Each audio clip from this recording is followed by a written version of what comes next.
வலிகளையும் கஷ்டத்தையும் வேதனைகளையும் மறைத்துதான் ஒவ்வொரு மனிதனும் வாழ்நாளை கடக்க வேண்டியதாக இருக்கிறது.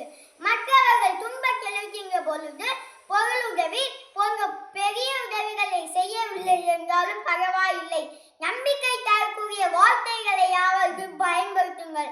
கம்பராமாயணத்தில் சுந்தர காண்டத்தில் இடம்பெறும் உருக்காட்டு படலத்தில் ஒரு காட்சி. அசோகவனத்தில் துயரத்தில் மூழ்கியிருக்கிறாள் சீதை. அனுமனுக்கு சொல்லின் செல்வன் என்று பெயர் உண்டு. அனுமன் ராமனின் தூதனாக தன் உருவத்தையும் ராமனின் அடையாளங்களையும் காட்டுவதற்கு முன் ராம் ராம் என்று குரல் எழுப்புகிறான். அரக்கர்கள் சூழ்ந்து திரியும் அந்த அசோகவனத்தில் திடீரென்று ராம் என்ற குரல் கேட்டதும் மீண்டும் உயிர் பெற்றதை போன்று மனம் உருகி போனாள் சீதை.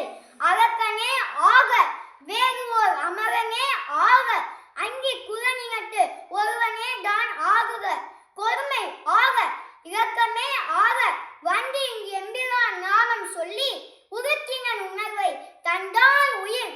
இதில் உதவி உண்டோ?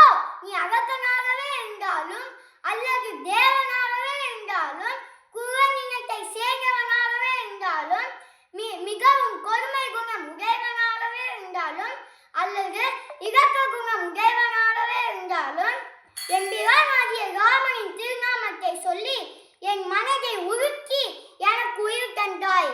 உன்னுடைய இந்த உதவிக்கு மேல் ஒரு உதவி உண்டோ என்று வியந்து பாராட்டுகிறாள்.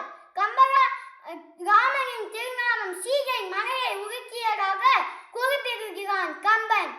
இதனைத்தான் இனிய உளவாக இன்னார கூறல் கனியிருப்ப காய் கவர்ந்தது என்று திருவள்ளுவரும் குறிப்பிடுகிறார். பிறருடைய துன்பத்தை நம்முடைய துன்பமாக எண்ணி ஆறுதலான வார்த்தைகளை பயன்படுத்துங்கள்.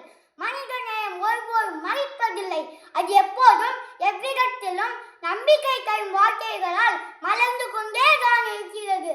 நன்றி.